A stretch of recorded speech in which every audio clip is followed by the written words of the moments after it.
Double HQ.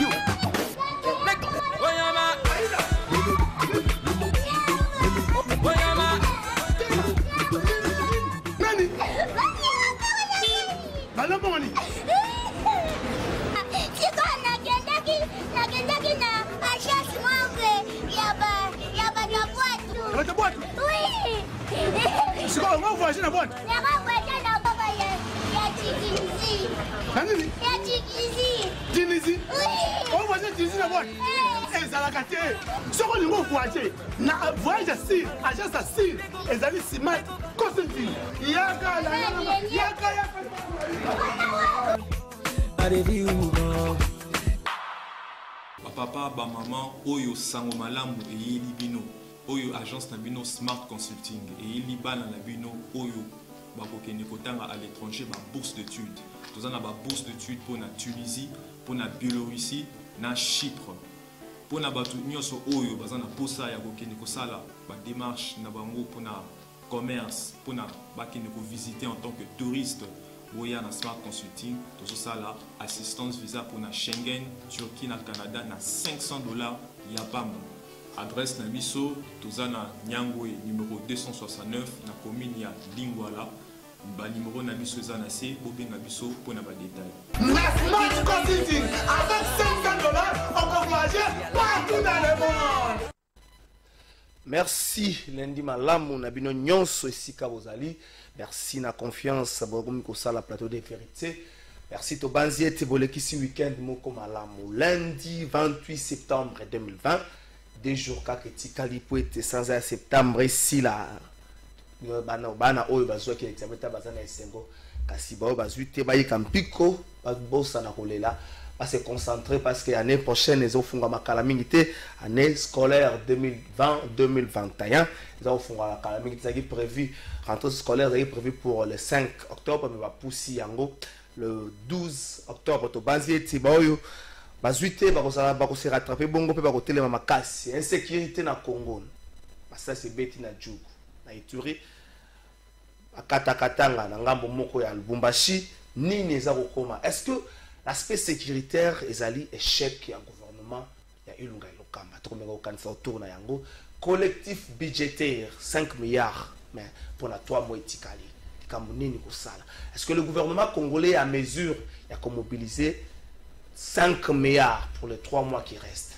Est-ce que ezali te oyo gouvernement za komi pesa makanisi moko to pe ba montamo pe na kosepelisa peuple menacé na moboko pour réaliser mon tawana tête comme autour de ça et on allait bongo les 30 thèmes pour te retenir pour la lundi allez merci na bino nyonso sika bozwa mi to banzi ete semaine bande pa na bino malamu tika yawe abate la bino pa pesa bino makasi ya ko entamer semaine na kimia nyonso pour na lundi allez to ko za bongo na ba invité mi ça tout l'état bande comme sous ba kota soli na bongo na docteur Patrick Bukanga azali moko ya parti politique IREP ndeko Bukanga Patrick Bonio malamu ndeko boni sango ya parti na yo IREP boni président ya parti politique na yo. Oui, merci beaucoup ndeko Trésor. Mandemo pesinga maloba parti na biso ezali malamu tozali bien président na biso pe ezali bien. Tozali très bien. Merci to banda malamu na émission na biso le temps mandeko mususu bakota kandeko Patrick insécurité na République démocratique du Congo batu mususu bakomi ko kanisa ke gouvernement ya Ilukamba bazwa kokoma baza ko échouer malema na tele sécurité baboma na Djougou bakatakatanga bakota na Lubumbashi na Kasai conflit ya peuple et même abitumba ba chef coutumier misatu bazana boloko. Est-ce que le to koloba ke la sécurité un peu zali élément oyo et ko même échec na gouvernement Ilukamba? Oui, merci beaucoup ndeko Trésor na question na yo. Sécurité ezali loko moko makasi na kati ya mboka ndenge tovana na mboka na biso République démocratique du Congo. Sans sécurité tokoki toloba na tolobela développement te, sans sécurité tokoki tolobela eloko moko te. Mais gouvernement Ilunkamba ezali vraiment koke na échec te par rapport na sécurité oyo eleki semaine oyo toyoti kosilisa na Djougou na Ituri et puis bakatakatanga na province ya Katanga. et puis la habiter province ya au Katanga bien sûr. Et puis ba province mususo ba makambo kili ezali lié na problème ya insécurité. Ezali eloko o ebandi le lote. Ezali eloko o ebandi banda kala. Gouvernement ya Ilunga Ilunkamba, président Félix Antoine Tshisekedi Tshilombo ayeko kuta insécurité na kati ya mboka na biso makashi, et puis gouvernement Ilunga Ilunkamba ayeko kuta sécurité makashi, nde président Félix ensemble na gouvernement na ye na bandeko nyonso bazali ko bunda makasi pourvu que sécurité ekota. Mais sécurité insécurité wana ezali na baini ya ba congolais oyo bazali na cessé pona ko tumolaka ba insécurité wana na kati ya mboka na biso. Mais gouvernement elali pongite ba responsable ko attribuer ba responsabilité et pas ba hauteur moko par rapport na vision ya chef de l'état si état de droit de batwana justice ko ya mabango. Merci ndeko Patrick Bukanga wana mboka Papi Moussa Mbango bonio. Malgré santé dérangée, je m'excuse tout d'abord pour un retard parce qu'il y a un embouteillage, je vais me casser dans ce moto et ça qui est en moins retard, mais sinon ça va. Insécurité en République démocratique du Congo, batumsusu bakomi ko kanisa kezali échec ya gouvernement Ilunkamba, baboma na Djougou, na Kasai Mobulu entre la communauté, bakota na Lubumbashi en plein centre-ville. Comme si les éléments auteurs ya trouble na bazali connus na Djougou bakoyi sabiso keza ba Kodeko to na o Katanga bakoyi sabiso kezali bakatakatanga na toke na Kasa bakoyi sabiso kezali le conflit entre la communauté. Jusqu'à aujourd'hui, qu'est-ce qui fait que solution mon côté zouama le kamotali bongo sécurité? On peut dire que le gouvernement Ilunkamba na terrain va échouer. Ndeko omonike aliko sala passe ce qui le lot aliko bika na moya le loyo insécurité na territoire congolaise vraiment partout. To komona que non ba milice ba aliko se produire jour au jour. Il y a pas si aliko mona que non même awa na ville province à Kinshasa nous avons de pleurer par le passé. Tout le monde a qui formation ba milice en plein centre-ville. Oyo comme vraiment habitude et comme la logique ya quotidienne ya kobika na bato ya mokili oyo ya Kinshasa. Tomoni lelo pe bao utotanga bakombo na este bakoti na kimia bazongi bapesi bango pe na mituka ya mbula matari ke kotika bango bisika bali kofanda pona kotungisa bai kongomani. Tomoni yango lisusu lobi awa izongeli lisusu na Katanga. Tomoni yango ndenge salami de 1h du matin jusqu'à 5h ekomaki na lolenge ekomaki. Donc to ali komona yango e ali eloko moko ali kopesa malamu te bisika bakongomani bali kobika. Mais ya pasi ali nini toloba o pe uti koleka ma lobi na Katanga o.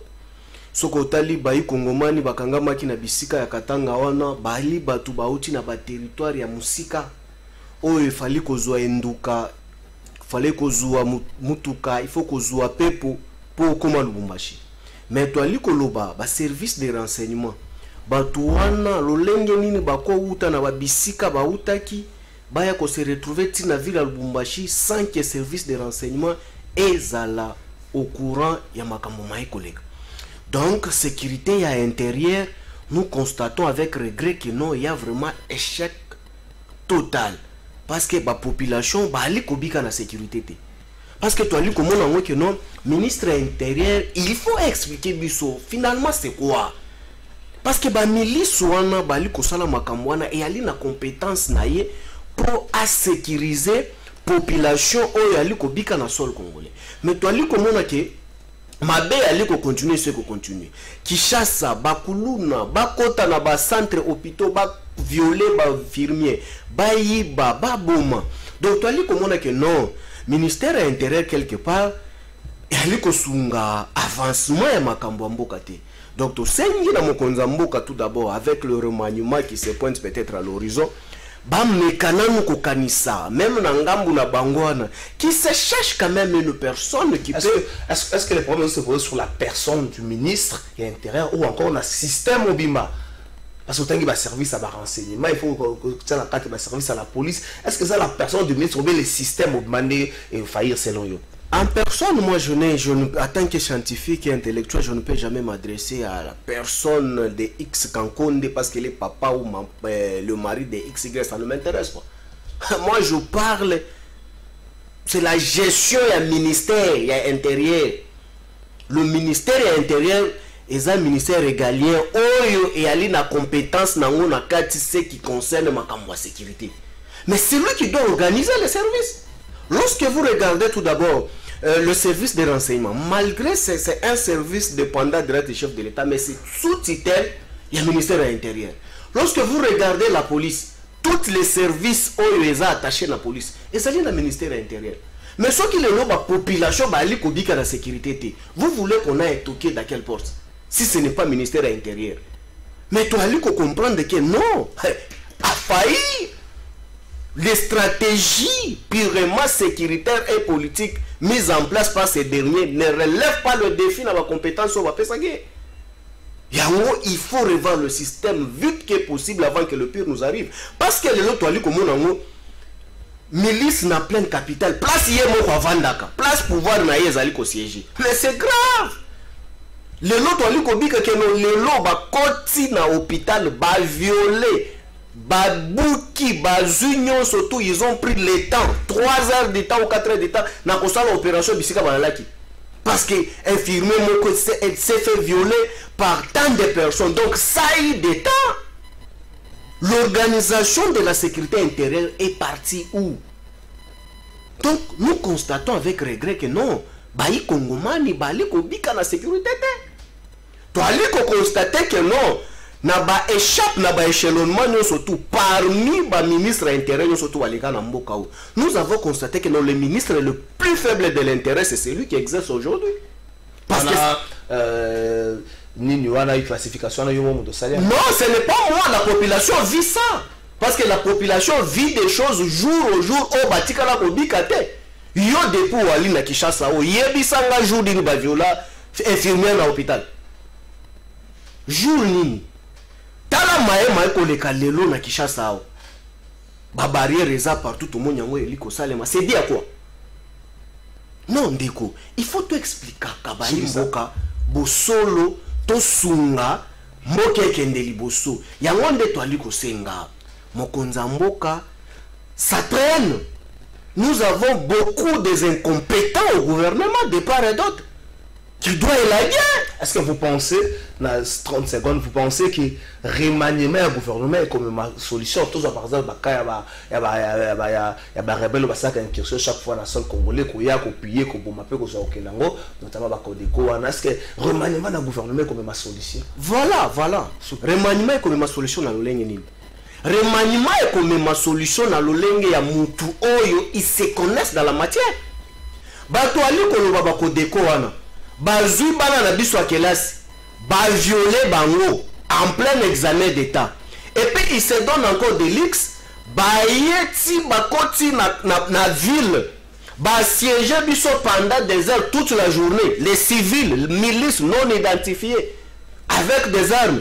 Mais nous avons constaté avec regret la population n'était pas sécurisée parce que bato bakoti na kimia et puis babimi na kimia tolobite et puis vous mis tout kayambula matan et meni bango et que kotika bango tina bisika bali ko vanda na biloko akolia na ya komela bo pesi bango lisusu makasi kete boya bo se parfum pour lobby boya lisusu ko violer biso ce qui sera ndeko Patrick.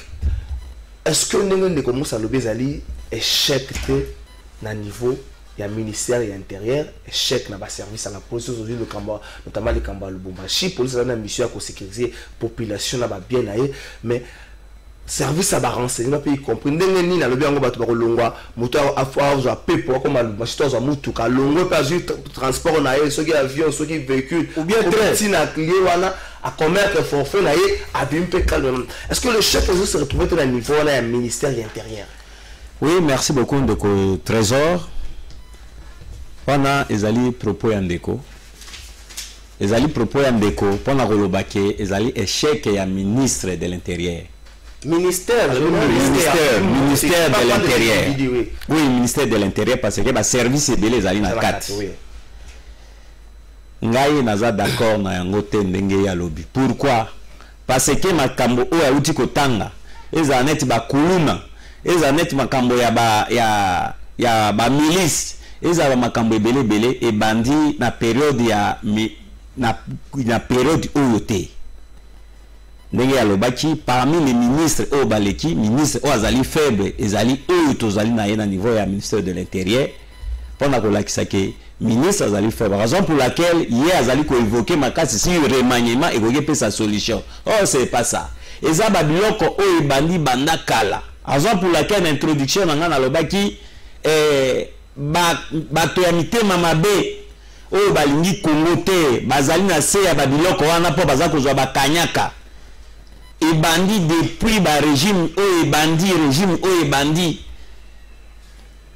ba système wana bato belé baza sena ba biloko wana pona kozwa kanyaka. Est-ce que n'est pas très est-ce que ceux qui likambo bandi utakala ba lobby qu'il faut continuer ou encore il faut que lukane ba stratégie na ba moyen ni ko sikisa yango na pesi exemple net na problème ya ba katakatanga na okatanga et bandi avant président Félix Tshisekedi aza na pouvoir.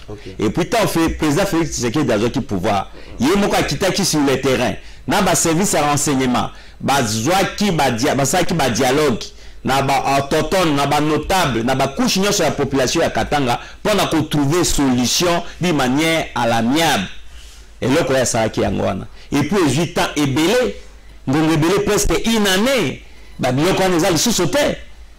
Ce qui totaline de Konangai à partir ya ba discours, à partir ya ba message ya ba mabe, o bande komususo, o tozali na bango na kati ya Congo soi-disant les politiciens, o baza ko pesa ba message si haine, si le tribalisme ainsi de suite. Nde yango za ko la musa ba biloko o. C'est là biso to ça la promotion ya tribalisme était à haine. Donc ça la raccordement entre ce qui s'est passé au Katanga na ba message mo ko te kolega. Oui, effectivement. Ben les mots zolangwa. Mais les mots zolangwa wapi? Non. C'est pour bateau on va bima qui va opérer jusque là ba lobby lo ko mo ko te ba pesi message mo côté. Donc raccordement no salir ba les mots zolangwa pour ça raccordement na bateau na ba lobby lo ko mo ko te yi aucune communication après ba forfait na bango. Siko ba élément no zolangwa. Na ju élément mon côté ça analyse mon logique. Ezala analyse logique. Eza syllogisme nde total na université. Na pesi un message en bende ko ceux qui ont moni boye ba ke ezali boye après quelques minutes ozu likama ba olobani. Eza conclusion logique. Quel syllogisme? Congo landikala Congo tout na zo maloba ba Congo tout tikala moko de la mettre à ce que unité de vendre na mboka oyo muluba mungala muswahili mu Congo.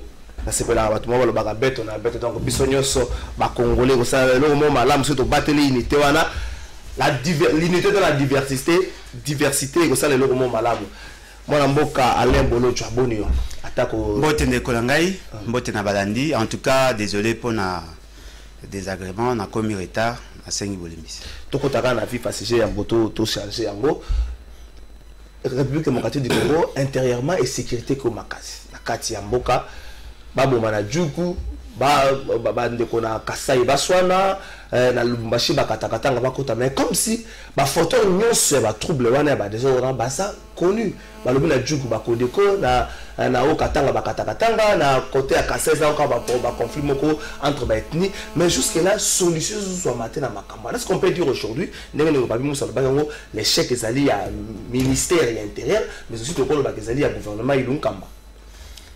Ndeko nangai ezaka pasi pe mawa ya kobeta débat moko pendant plus de 20 ans et que solution ezozo maté. Moi je me souviens ezaka na ba 2001-2002 tango vent wana ekendaki à San City pour na ko préparer dialogue entre Congolais. On avait connu beaucoup de problèmes. Tout ça li ba analyse, ba tsali ba dossier en profondeur, ba lever ba option. Non, effectivement, il y a un problème de gouvernance. L'instabilité institutionnelle les a occasionné, les a fertilisant la situation d'insécurité et surtout des articulations économiques. Et bon, il levé ba option. de lever l'option de voilà, il faut instaurer des centralisations pour permettre aux provinces capables de se prendre en charge et à source et impulsion. Il faut instaurer les élections comme seul mode de dévolution de pouvoir afin de garantir la stabilité institutionnelle. Nous avons levé cette option. Et pour la option c'est vrai que la Constitution en 2006, telle qu'elle visait à ce jour, et qu'on a un problème est belé, mais ce qui est vrai, l'idée à constituant sur cette matière-là a été claire. Et donc, ça n'a pas ces lignes de Koulangaï, ceux qui vous avez un commandant suprême. Parce que Batumik va dire que ça a confusion. Les domaines, il y a défense. Il y a les domaines de collaboration entre l'institution présidente de la République et l'institution gouvernement. C'est-à-dire que ce sont des politiques ensemble. Mais difficulté dans le commandant suprême, il y a une perception par rapport à la réalité. Il suffit seulement de voir le choix contradictoire à M. Félix Tshisekedi pour vous en rendre compte. Et ils ont sonné les lots. Il y a comment que quand vous dites que M. Félix Tshisekedi se permet de assister à un mariage. Non, mais c'est pas aussi interdit. Non, mais attendez. Une question, une réaction à Yohana. Vous risquez la population à vous soutenir le coin. Est-ce que vous trouvez normal? Attendez. Est-ce que vous trouvez normal un parent qui laisse son enfant malade à la maison à qui participer à la fête? Moi, on a d'aller agonisant, il y a une fête. Vous trouvez ça normal? Monsieur Félix, c'est qu'il considère Kagame comme partenaire crédible. En oubliant que tous ces groupes armés, dans la base arrière, Rwanda. Tous ces gens-là, on n'a pas de facilité à cause en possession d'armes. C'est justement parce que on a la possibilité à se ravitailler. Ce qui veut dire que nos frontières allaient bien sécurisées. Et au-delà de tout ça, ce qu'on t'a déjà par rapport à traitement militaire. Est-ce que vous avez vu le solde du colonel déjà combien? A commis même pas $100. Allez vous renseigner. Soldat à Molongo, allez à peine à $50. Vous avez continué à faire la guerre. Vous avez fait une prime de guerre à 10 500 francs. Et ce qui est encore très grave, le propos à tribalisme, Ezalaka, mais Nathan est commis ma casse koleka. C'est justement parce que le président a supposé à cause de symbole de l'unité nationale, il y a la tendance tribale. Non, on a la chef de l'État. Ah, vous pouvez démontrer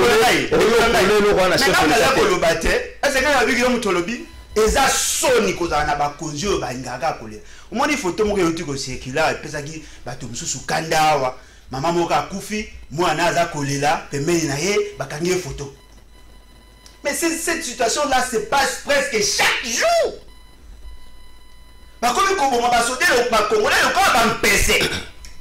Et donc, vous allez grave, on a tué plus de 200 personnes. Vous regardez ta déclaration, M. Félix Tshisekedi.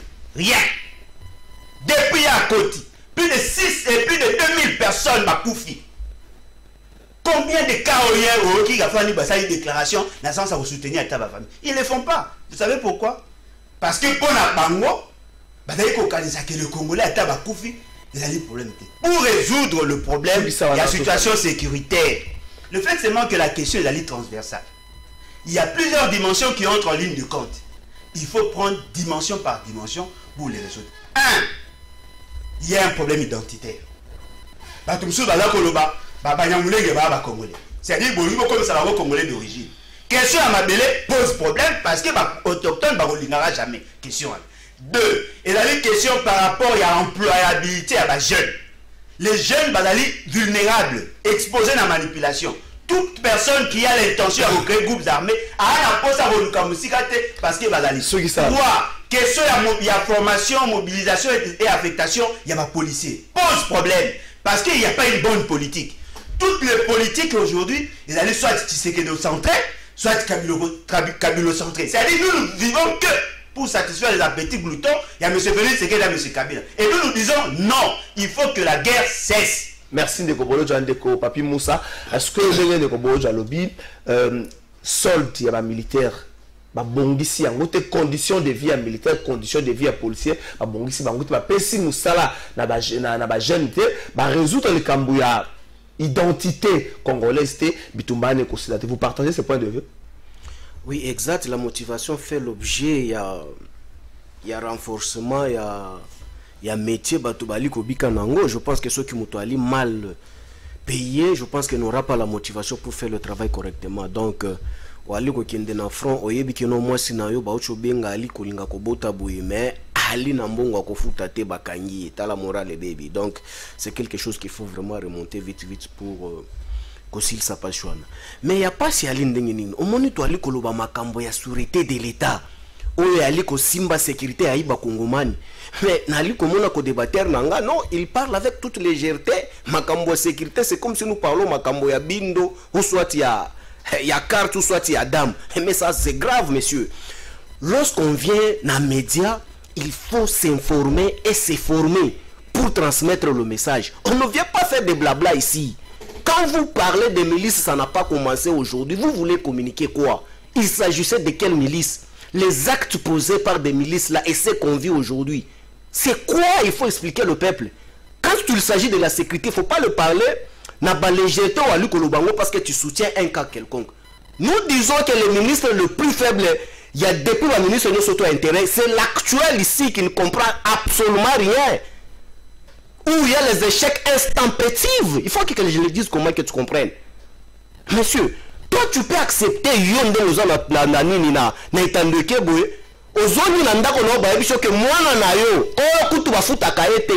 nouvelle unité. À na musala une fille va violer par voyou comment plus de 50 personnes et puis toi moral na yo et qu'on a malon pour aller étendre que non ça te réjouit parce que c'est pas ta fille, parce que ce n'est pas ta nièce. Vous trouvez ça normal que non bah tout le monde moi boy. Messieurs, vous avez insulté les pouvoirs passés de tout le monde.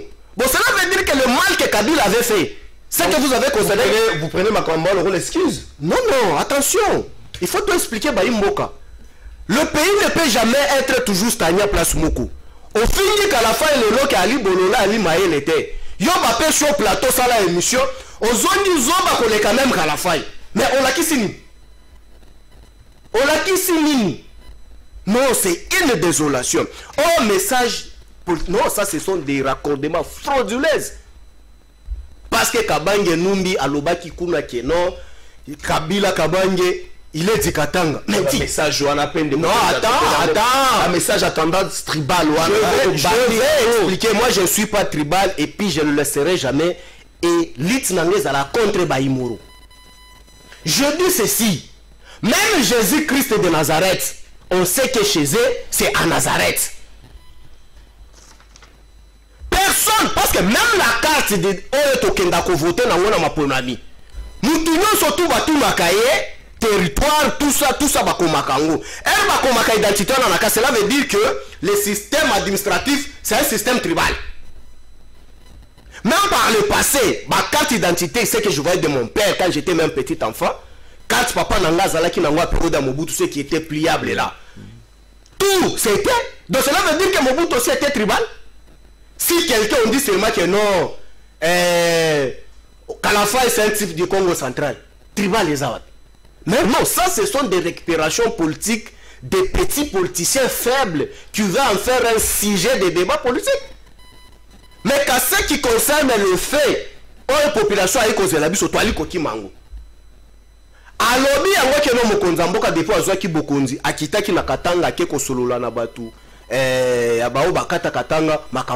vois que ces messieurs ici là la mauvaise foi. Ça s'est blagué avec les gens.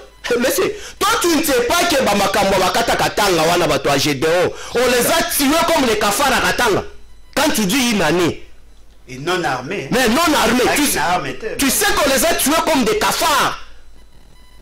Bali na Mundu qui t'aime, mais on a tué sur eux comme des cafards, comme on a tué les gens de moins de 5 000. Mais les Codeco ont violé nos filles en plein examen d'état. Bakoti va siéger toute la journée. Vous avez pris même le véhicule de l'armée.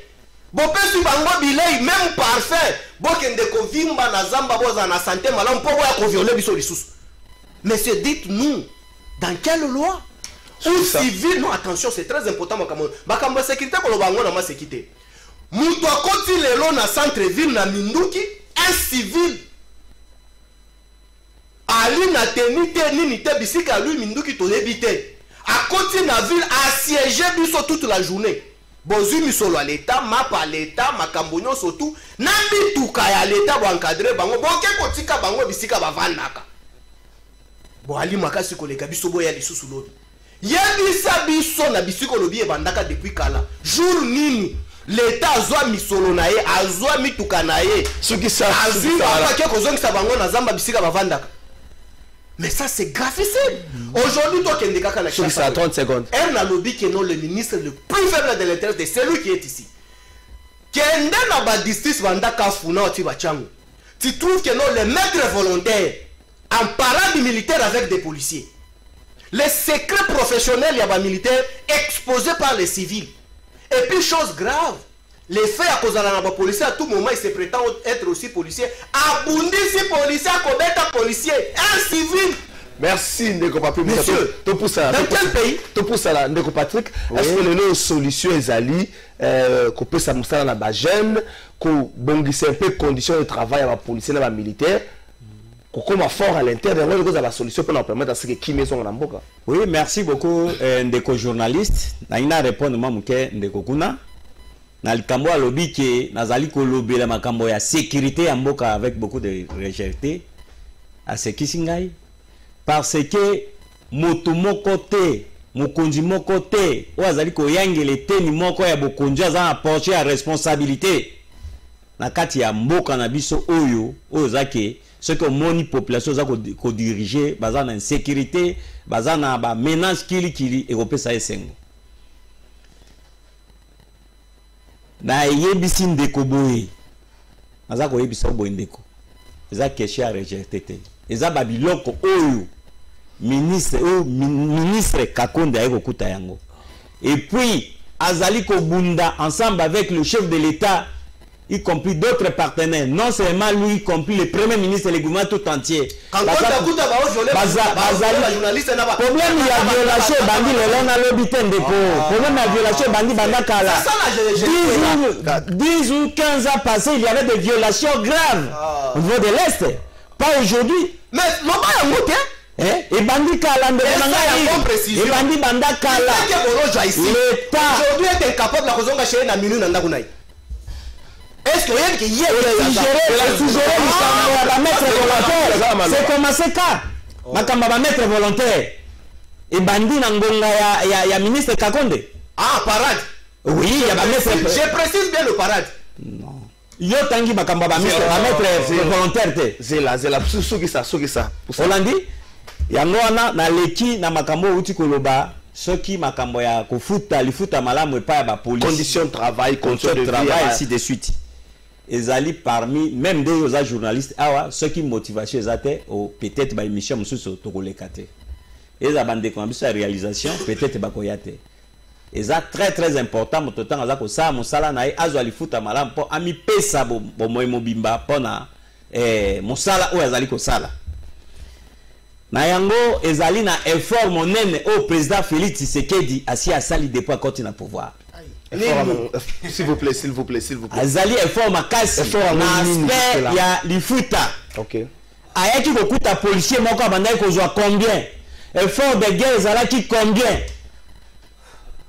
Na moins d'une année azali toza bité mokili mobimba eza bité na pandémie ya Covid-19. Eza bité na Covid-19 mais oyoki esika mokote o balobi ki bon ndenge amatisaki ba policier par exemple abakisaki bango 10 000 francs congolais bakitisi be balongoli suite la Covid-19 azali ko fournir ba effort eza na niveau si tous les secteurs ajoute ya mbongo ezali na niveau ba policier na niveau ya ba soda na biso muke au fur et à mesure toza ko mata ba recette canalisation ba recette eza ko salema au fur et à mesure policier ba service nyonso ba koza satisfait na muke par rapport na évolution ya pays na biso ndeza ko kende. Merci Ndeko Patrick. Olandi ya ko kuta salaire za ki muke makasi. Merci Ndeko Patrick. Combien makasi muke makasi combien abakisi ndeko nanga Ndeko Patrick s'il vous plaît. Tolexa malobe pas Ndeko. Ajoute ezali est-ce que on dit mayango s'il vous plaît mon frère. Ndeko est-ce que les loyo par exemple, un mini-sommet à Goma où il rattaque à plusieurs reprises, enfin, tous la date, ce cas. Et quand vous avez un peu de solution, surtout pour la problème, il y a partie Est de la République démocratique du Congo. Au-delà, il y a Makambo évoqué qui, notamment, il y a conditions de vie, il y a le service de sécurité, puis il y a armée. Parce que, dans le niveau, il y a renseignement aussi, il faut qu'on renforce Bango pour permettre à ce que l'information comme ça, avant que Bandekona va opérer. Ndekonangai, nazara soki naza devant bato FCC cash. Et qui baza ko soit na plateau et matanga pina mafuta. Bato ba yeba ebisi biso non voilà libala bosembo il faut tous ensemble pour sauver la République. Mais avant coalition et ça ma tozaki na problème insécurité, tozaki na problème nzala. Maintenant na mona bokondi ya botaou lokola ote. Ba ba zayi bokondi lokola ya kizobazoba. Omoni ba bilambo ba saka ba bambi bibolo bazui ba biteni ndam ndam ba bambi ba sangisi yango mona ka FCC cash. En principe, si je suis en face, il y a battu FCC cash. Il faut toujours un débat programme contre programme. En harmonie, va contredire Bisso. Et comment tu comprends toi, si on pose à l'opposition, FCC cash. Question sensible. Très sensible. Nous parlons là de l'avenir de nos enfants, de notre identité, de notre fierté nationale. Nous connaissons les pas si makasi. Comment on a aventure les au Sama Congo. Nous avons envoyé sur l'article 91 de la Constitution. Article 91 de la Constitution. Le Bible est clairement. Vous avez la Constitution. Ouais, la matière de collaboration avec la. Ah, sécurité et la domaine de collaboration. Ce qui veut dire, M. Félix Tshisekedi. Na mettre des pensées dans le FCC cash, M. Kabila, Bafandi va mettre en place un programme pour sécuriser la population. C'est-à-dire que tout ce qui s'est fait, il faut ça dans le cadre gouvernemental. Il y a le Bagui Liboso, heureusement, à se ressaisir dans ce cabinet. Abi, non, le ministre Kankonde travaille en collaboration avec M. Félix Tshisekedi pour la poser sa question. Non, ce n'est pas ça la vision en constitution. Il faut que le gouvernement et l'institution président va travailler en synergie pour résoudre le problème. Il y a M. Félix Tshisekedi qui a la commission des ministères intérieurs. Ils ont Bango. S'il vous plaît.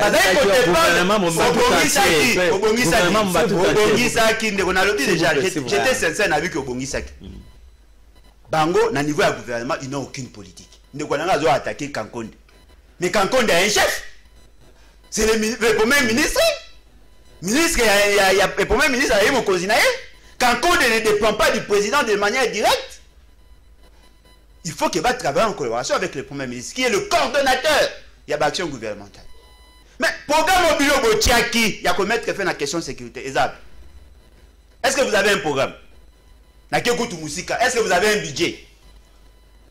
Budget kaka budget à Pamba, aider bino comme gouverneur. Boane logoté. Il y a un moment FCC cash. Vous ne allez le budget est là que l'OPE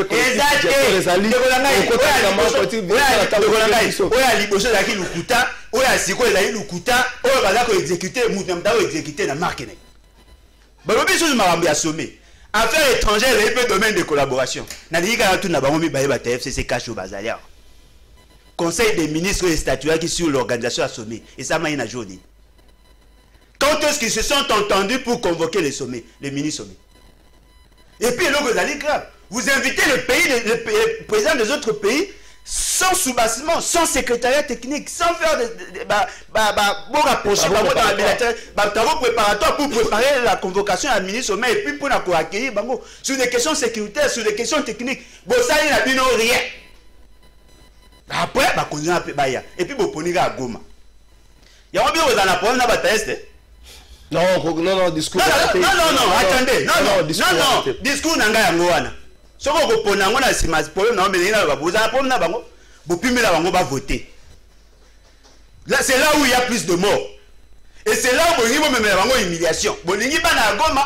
Bafandi Bobamoni Kagame, na Museveni ba ye, boza ko mobiliser bango bo bengi ba journaliste so bino bo somba, na ba société civile. Ba journaliste bo somba. Ba somba ndeko non, s'il vous plaît. Ataki comme journaliste c'était. O bo somba, ba keba sa mobilisation, amener la population pour accueillir Kagame. Et puis ce qui est encore aberrant, vous avez décaissé l'argent.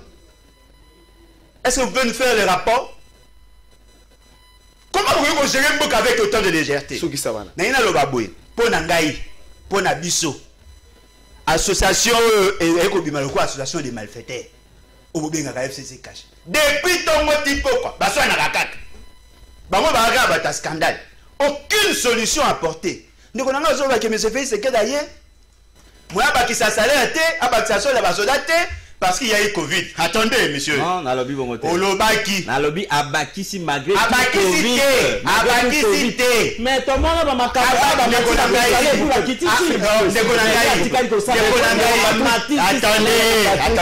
Attendez. Comment il va tout bazar Olanda yo? Ba une histoire à Congo malam. Il y a eu une période babakisa qui 20 000 na ba militaire na suka Kabila et Kolongola. Après bazongisi tout na basoda soki bazorango lisusu. Et puis au-delà de ça, monsieur Félix c'est qu'il a multiplié par 3 rémunération à ta présidence de la République. Moutou Yasuka na présidence a joué 1000 $. Yasuka. Bon, tout na général a joué combien? Même pas 300 $. Est-ce que vous pouvez vous imaginer? Général a eu le coin un directeur. A joué 300 $. Il y a secrétaire général. A joué 300 $. Mon combo l'État kuna kati ya présidence a joué 3 400 000. C'est ça l'état de droit Bolobi. C'est ça le social. Et là, donc au sein de peuple congolais, bosunga mboka oyo FCC cash to tchabango libanda. Baza ko mériter au dalikola mutu ya Congo te. Merci Ndeko Boloja. Ndeko Moussa to changer pratiquement thème collectif budgétaire gouvernement Salaki a voté qu'on peut au cours il y a conseil des ministres Salamaki vendredi passé 5 milliards. Est-ce que vous pensez que le gouvernement congolais est à mesure de mobiliser 5 milliards pour les 3 mois qui restent? Surtout que dans le temps où on a fait un budget réaliste, ce n'est pas encore quelque chose juste pour nous comprendre. Même collectif budgétaire, gouvernement, ça va, mais dans les fonds, réalisation posait problème.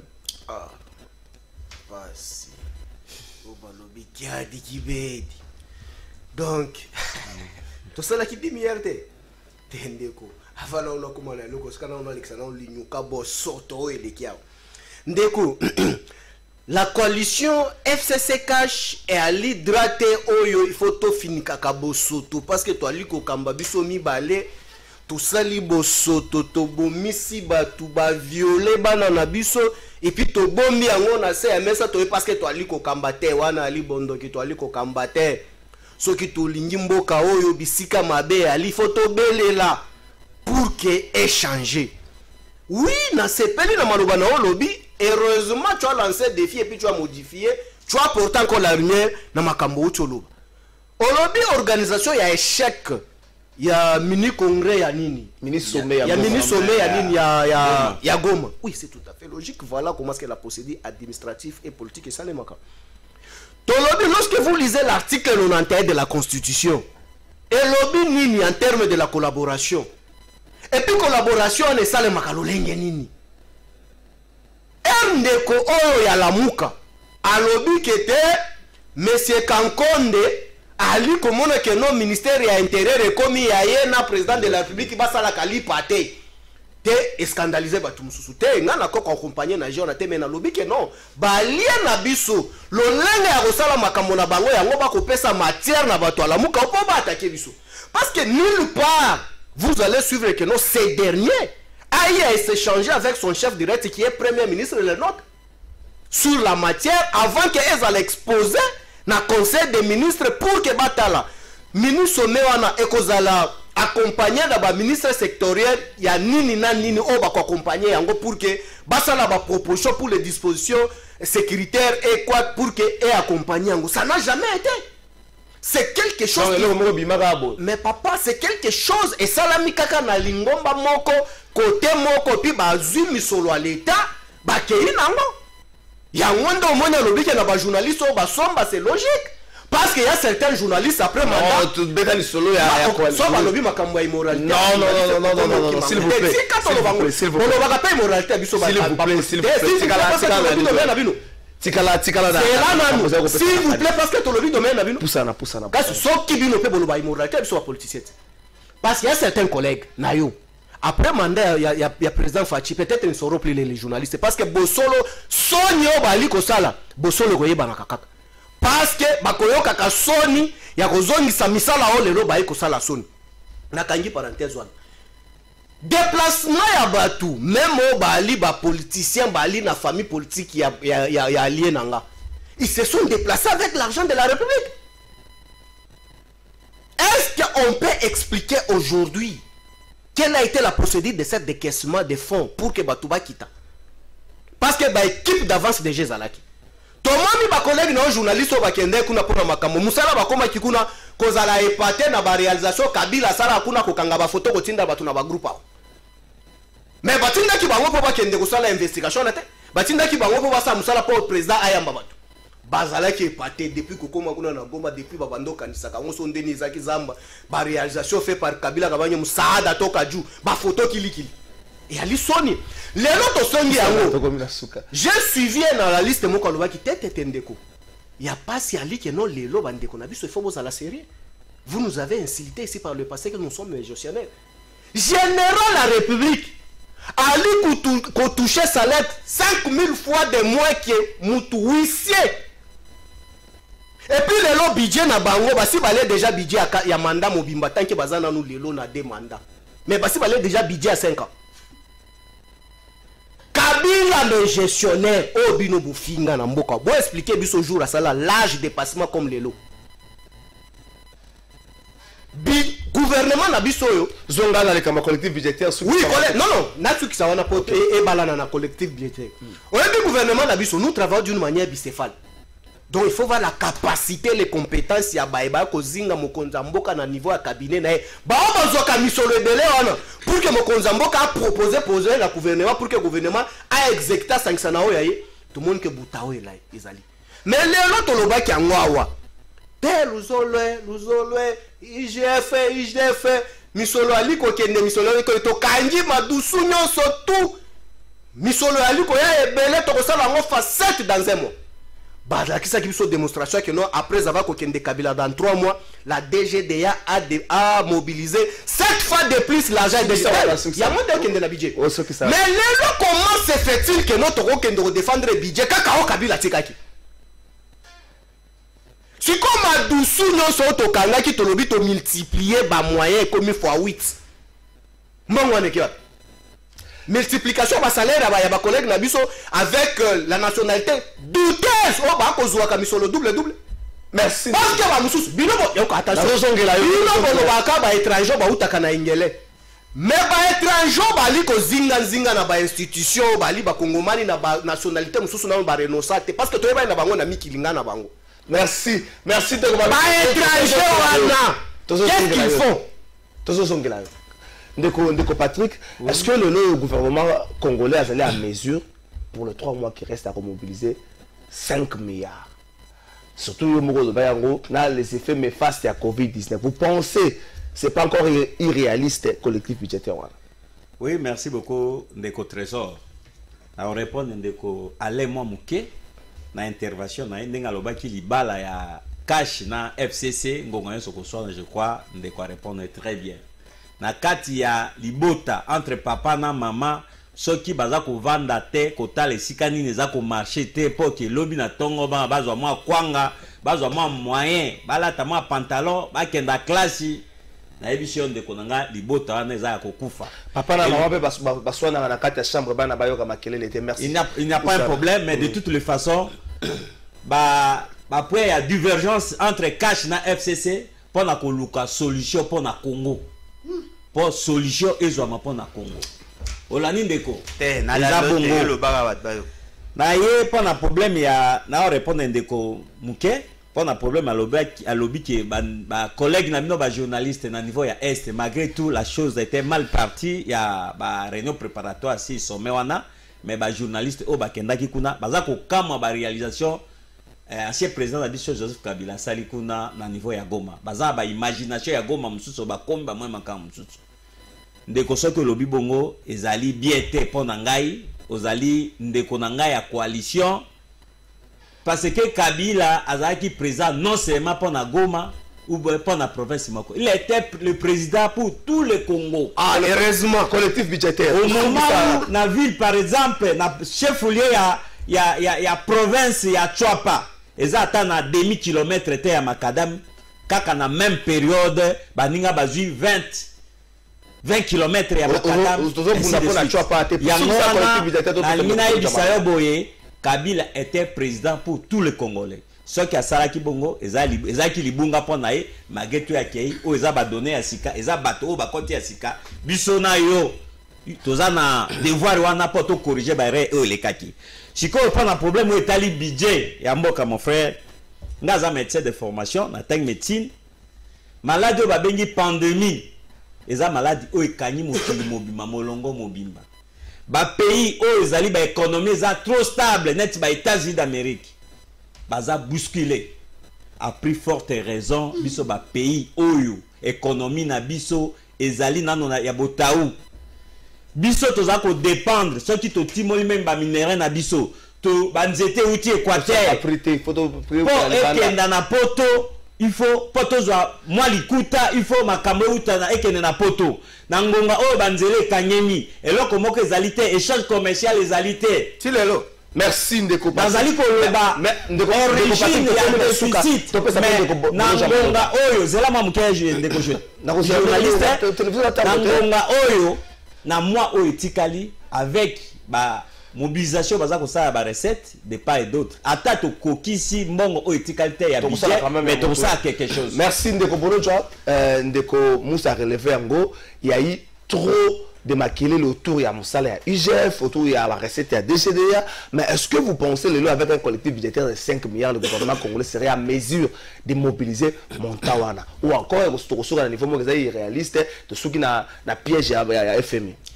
Ndeko Langai ndeko azali na mopanzi na ngai ya mwasi eloko ekobiki seka po ye moko alobiki azali médecin nakozala penda na rigueur makasi te mais natala na côté ya monsieur Félix Tshisekedi na association na ye babengi FCC Cash baye d'abord bayebisi biso budget ekozala 7 milliards après na premier ministre non bango FCC Cash budget FCC Cash ezali ya 7 milliards budget ya 10 milliards 900 millions ezali budget ya monsieur Félix Tshisekedi. Faut pas barango désordre na bango ils se ressentir même na budget. Le gouvernement avec tous les techniciens, secrétaire général, ministère du budget et tous les autres secteurs, bah il va payer budget bah vite aux en capacité à mobiliser 7 milliards. Monsieur Félix c'est gars là qui n'a pas na téléphone to qui veut pas et le moins 7 milliards comme 10 milliards 900 millions. Na il n'a rappelé il y a un principe en économie surtout en matière de budget. Le principe il y a sincérité à l'information au PC. Ils n'ont pas respecté ça. Sur base de quoi vous mettez ce budget à 10 milliards 900 millions? Année passée, c'est-à-dire 2019, on avait un budget à 4 milliards 600 millions. On a connu un déficit budgétaire. Donc, on a mobilisé 4 milliards 600 millions. Mais on n'a pas su mobiliser 4 milliards 600 millions. Une année après, sans investissement, sans réforme, bon, même si on a un budget à 10 milliards 900 millions. Tu sais que ce n'était pas sincère. C'était du pipeau. Les Congolais mou pépé. Avec un collectif de un mois, 2 mois, mois de janvier, mois de février. Au Babimsaki, rapport à plan de trésorerie. Le ministre de la Finance a été sincère. A dit que ce n'est pas faisable. On a eu un débat inutile pendant plus de 2 mois. Batu Balingi va crucifier le ministre de la Finance. Alors qu'il était sincère parce qu'il est de mon école. Le ministère de la Finance rectificative. Pour la commémorer la biso, na 5 milliards. Mais attendez, vous ne serez même pas mobilisés. Est-ce que Corona est ici? Vous avez un prétexte à Corona. Est-ce que Corona est ici? Toutes les économies n'ont pas été impactées de la même manière. Il faut voir la nature de l'économie Nabino. Nous importons 2 milliards de dollars, il y a Bilo Kakolia. Ce qui fait que notre monnaie, il échange par rapport à l'importation. Est-ce que l'État congolais a pu produire pendant cette période? Non. Tu as 80 millions, aussi ça. Tu as 80 millions d'hectares, il y a terre arabe. Tu as produit 5 tonnes par hectare, ce qui représente 5 millions de kilos. Il y a ici 200 kilos, 200 sacs, il y a Massamou, il y a 25 kilos. Ce qui me surprend, c'est qu'il y a une association de malfaiteurs au FCC Cash avec le réflexe. Il y a qu'on produit ne plus qu'on a 1 million d'hectares. 2 saisons, on pouvait avoir 10 milliards de kilos à Massangou. Ça représente 400 millions de sacs. Il y a 25 kilos. Est-ce que Covid est payé si Massangou est bota? Rien. Ce qui veut dire quoi? Et là, vous avez remarqué. Pendant Reine Nabango à Cagnac, dossier à 15 millions. Bakosi biso IGF a reçu l'enquête. Tilelo, résultat Chijirou. Bokei, j'ai Camille, détournement, 200 millions, 300 millions, 488 millions. Bango, Baeka, na scandale. C'est-à-dire ces gens ici, Bakanisara, Bango, un certificat d'enregistrement à Congo, Bako piller, Bako Iba, Bako Saro, Bango, Balingi. Biso le corps ba même to fani total bango ba piye mboka. Alors oui, la signe de composer. Merci. Il faut pas kangama bateau, il faut pas kangama. Merci de composer. Merci de composer Moussa, merci de Patrick. To comme la suka collectif militaire banage pas na pesa yo makani signe de composer. Mot de la fin. Non, de la fin de le bango na boloko. Merci d'avoir corrompre. Non.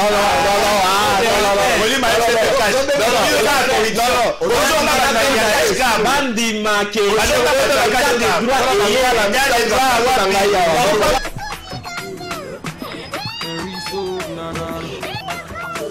Double HQ.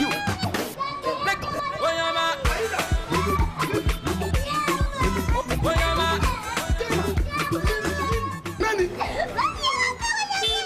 Balomoni.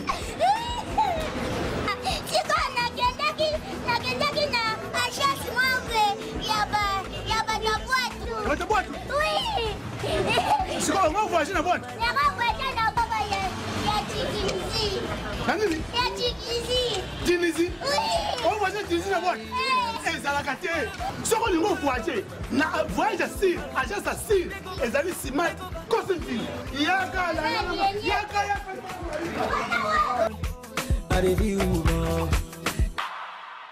Papa, maman, oyo sango malamu et bino. Oyo agence na bino Smart Consulting et il bana na bino oyo bakokene kotanga à l'étranger ba bourse d'études. Tous en a ba bourse d'études pour na Tunisie, pour na Biélorussie, na Chypre. Pour na batu nyoso oyo bazana posa ya kokene kosala ba démarche na bango pour na commerce, pour na bakene ko visiter en tant que touriste. Boya na Smart Consulting, tout ça là, assistance visa pour na Schengen, Turquie na Canada na $500 Yapam. Adresse na biso, tozana Nyangwe numéro 269 na commune ya Lingwala. Ba numéro na biso ezana C, bobenga biso pour na ba détail. Na Smart Consulting, avec $500, on peut voyager partout dans le monde.